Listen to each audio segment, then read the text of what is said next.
I have a just really complicated situation. I'm going to try to distill down to make the most of this call, but potential separation coming up with my husband. He's active duty military, and he makes a good living, and I work part-time and homeschool, and just facing just if we were to, separate that, we've been making great traction together, and besides all the emotional stuff and everything, but I've got him on board with Dave Ramsey and Chris Hogan, and we've been paying down almost $50,000 of debt in the past 3 years, and basically I'll go down to just making probably bill money, and I'm just wondering how I can prepare for that. And we talked about maybe staying together just for a financial thing, but like not being, geographical bachelor. I wouldn't PCS with him anymore. So just wondering what your advice might be on that.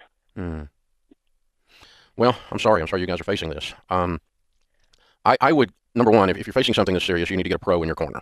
And that means you guys need to be sitting down with a good, strong marriage counselor who can coach you guys through how to make good, wise decisions. I didn't hear anything, just from a common sense perspective, healthy about you guys staying married just for financial purposes. That's weird. Yeah, I thought so too. Yeah, that just sounds weird. That's just a guy talking. I'm not a professional, but I mean, it just sounds weird. So we still love each other. It's just he's kind of like, there's so many good things, but he's decided to change genders. So I would love to say, hey, let's be friends for the rest of our lives that are married, but that just seems weird, right? Yeah. Staying married in that situation is going to be very strange. Yeah. And so, I think someone coaching you, a good counselor, can coach you through how to set some, processes and boundaries in place to, to create a timeline. And then, even though this sounds, you said all the emotions are there, but it also sounds like you guys are just talking about this all still, in terms of, you've got a good dialogue going, it sounds like, so that's good. Yeah. But even in that good situation, as good a situation as it can be in a bad situation, you still, once you decide to divorce, the transaction changes to a business transaction. Right.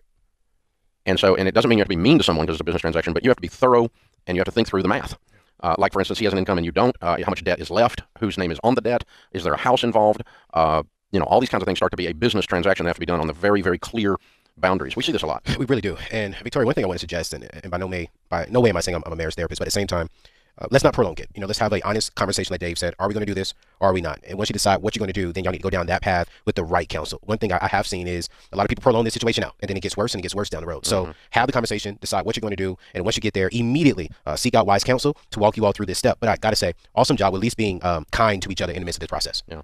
So, in other words, if your name is on a debt and he is obligated to pay it in the divorce decree and does not, they do not come after him. The divorce decree does not remove you from liability. You're still liable for that debt. That's what I mean by a business transaction. You've got to sit down and think about those kinds of things so that these debts, anything's got your name on it, gets cleared.